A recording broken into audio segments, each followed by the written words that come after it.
Hey designer, you're listening to episode 130. This is a short pep talk episode about giving yourself what you need. Maybe it's more of something, maybe it's less of something, maybe it's something you need to ask of another person, or maybe it's something internal you give yourself. We'll dive into what exactly this means for you, how you might be missing your own signals, and I'll be sharing examples from my own life as well as from the podcast listener who inspired this episode. Welcome to the Interior Design Business CEO, the only show for designers who are ready to confidently run and grow their businesses without the stress and anxiety. If you're ready to develop a bigger vision for your interior design business, free up your time, and streamline your days for productivity and profit, you're in the right place. I'm Desi Cresswell, an award-winning interior designer and certified life and business coach. I help interior designers just like you stop feeling overwhelmed so they can build profitable businesses they love to run. Are you ready to confidently lead your business, clients, and projects? Let's go. Hello, designer. Welcome back to the podcast. I'm excited to record this one. It is a pep talk. I haven't done one in a really long time, and it was inspired by a podcast listener who emailed me a while ago sharing this insight that she had while she was going about her day. And as I read that email, what really came through for me was learning to know what you need to support yourself as the CEO and also as the human behind the business, and then giving it to yourself and the profound impact that can have on your well-being and, of course, how you show up in your business and in the world. This week in particular felt like the perfect time to bring you this topic. I think I mentioned this at the intro to last week's episode, and I have just been kind of dragging. At the end of our spring break trip, although it was amazing, I did get sick, and the entire week was just not myself. And I'm still, feel like I'm cresting over it, but there's still these lingering pieces of it. And last week, I just could really notice diving back into work, my focus, my energy, it was just not at the usual level. And I really had to lean into this practice of giving myself what I needed, meeting myself where I was, and then, of course, balancing that with my commitments and the things that I wanted to move forward that week. And in giving myself what I needed, I was still able to accomplish not all, but most of what I really truly needed to do, and then let go of some things that were things that I wanted to do, but not absolutely necessary. And as we go through this episode, I'll share some more examples from my own personal life, as well as share that example provided by the listener. When I consider the concept of giving yourself what you need, I really see it as a practice, meaning it evolves with you. And it falls into three categories: awareness, acceptance, and generosity.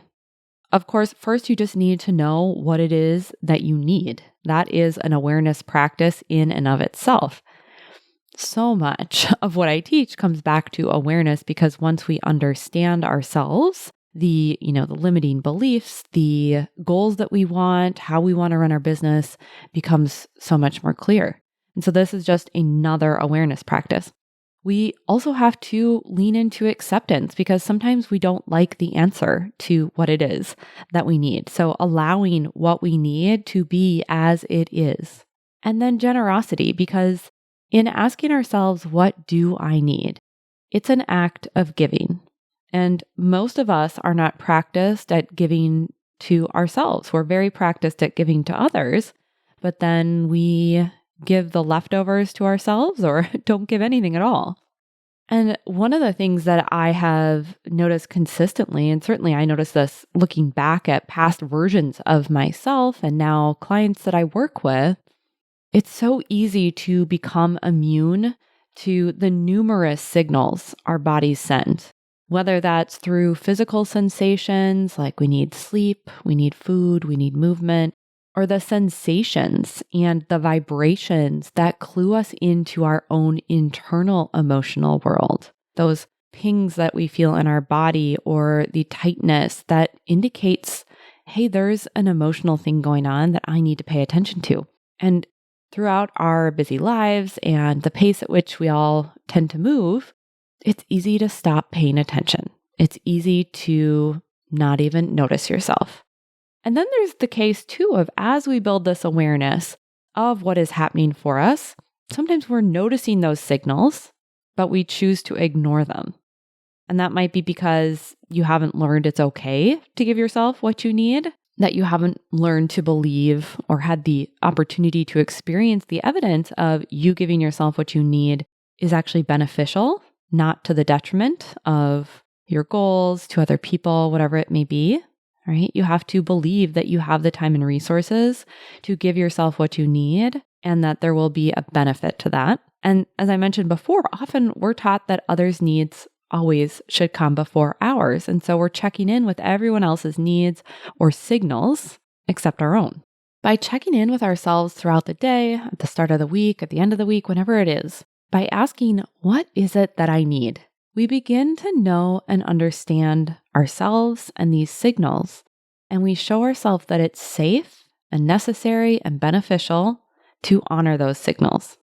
For me last week, the answer to this question of what is it that I need was very much physical. I needed to reduce the intensity of my workouts.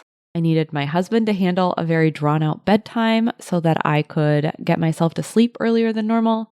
I needed to chunk my work in a different way to adjust for that kind of foggy feeling I was experiencing.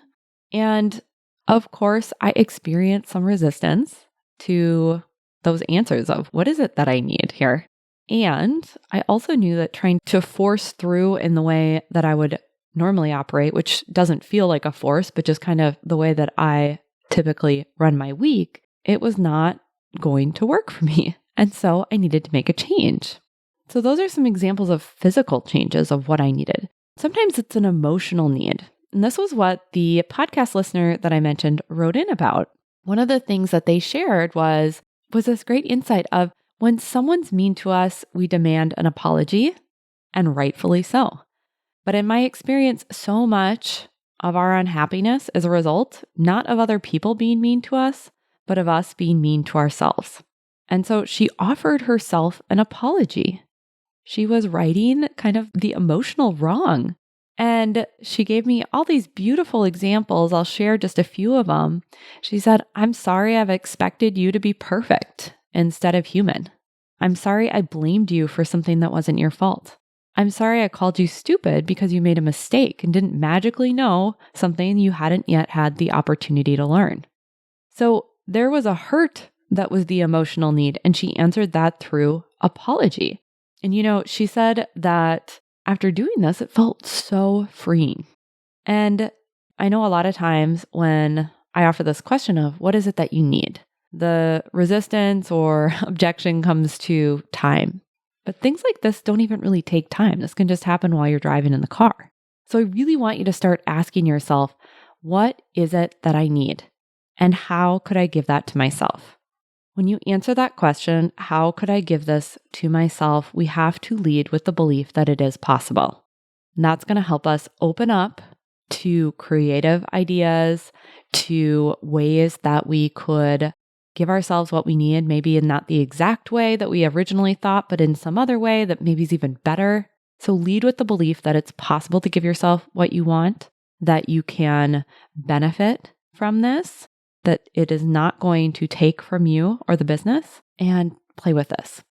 I was thinking of other examples too of what could be the question of what do I need right now? It doesn't have to be a huge response of like, I need a vacation to Hawaii. And maybe that is what you need. But I want you to think about how do I honor this on a day-to-day basis too? And of course, giving yourself plenty of water. That could be one. Or a latte from your favorite cafe. I know last week I let myself just have more coffee because I needed it. Maybe it's to rest. Maybe you sit down for a few minutes. Or maybe it's really just you want to get that thing done and so you just do it. Maybe you need a hug from your kid or a snuggle from your pet or a walk around the block. Or maybe it's listening to some Taylor Swift instead of another business podcast. Also, that was me last week. Maybe it was praise. Did you know that you can tell yourself, good job? Tell yourself, thank you for doing that. That was amazing. That was hard. And you know what? You did it. Good job. Maybe what you need is care and understanding from yourself, from other people, saying even just to yourself, like, yes, this feels hard right now and I've got this. Maybe it is that you just need to stop kicking the can down the road and make a decision so you can get rid of that mental load. Maybe it's getting some additional support, hiring someone in your business or even in your home. Giving yourself what you need can be big, it can be small, it can be internal, it can be external. Start to notice what it is that you need and practice giving it to yourself. And just to be clear too, it's not always that you need more of something either. Sometimes it's that you need less. For me, that was less social media. It was, I don't know, maybe about a month ago or something, I got a new phone. And you know, when you get a new phone, all of your apps get signed out of. And I thought, you know what? I've been kind of thinking about like, do I want to be on Instagram as much as I am? And even that wasn't that much, but it still just kind of felt like too much. So I just decided I'm not going to sign into Instagram on my phone anymore. And I'm only going to sign into it when I need to check something or want to help share something, or there's a specific reason I'm going on there. And sometimes that specific reason is entertainment. So that's fine too. But that was just giving myself something I needed. And it was really simple. Maybe it's less second guessing for yourself, which drains your time and energy. So this is just another way to look at this question of what do I need less of? How could that fulfill a need? And in this pep talk, I've been talking about it from this angle of what do I need, but you could easily swap that for what do I want and practice giving that to yourself as well, because you don't have to wait until it's a need. You could just want it and give it to yourself and give yourself permission to want what you want. And if you like that idea of permission slips and you want to work on that, check out episode 61, Write Your Own Permission Slip. As you give this a go, try it out throughout the day. Maybe set a reminder on your phone. You could put a Post-it on your computer. Your needs are going to change, even hour to hour. So just keep asking yourself, what is it that I need? How could I give myself that? Make a practice of checking in and seeing what you hear. Practice giving yourself what you need. It feels good and builds your internal resources too, so that you can be the person that you want to be and show up in the world, in your community, in your business in a way that really is supportive of you and supports your goals. I'm excited to hear about what you think about this topic, the ways that you test it out on yourself, what you hear, what you find, what happens when you give yourself what you need. Next week, I'll be back with a brand new episode. And if you're like the listener who emailed me, maybe you have a question or a topic you'd love me to cover, or you want to tell me the results of putting into practice today's episode, you can always feel free to send me a message. You can reply to one of my emails. You can send me a DM on Instagram. I still do check it, even though it's not on my phone. And you can also leave a review. It's like a double whammy. I get to hear from you, and it helps the podcast grow and get in front of new designers.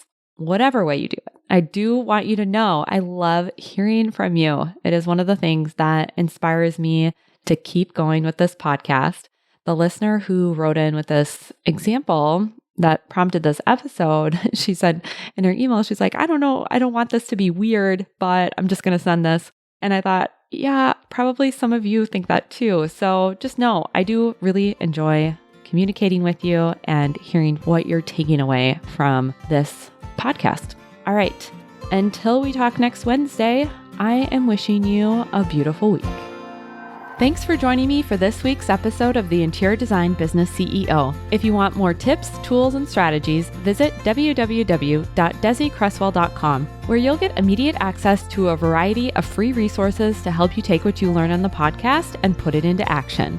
And if you love what you're hearing, be sure to rate, review, and follow the show wherever you listen to podcasts to ensure you never miss an episode. I'll talk to you next week.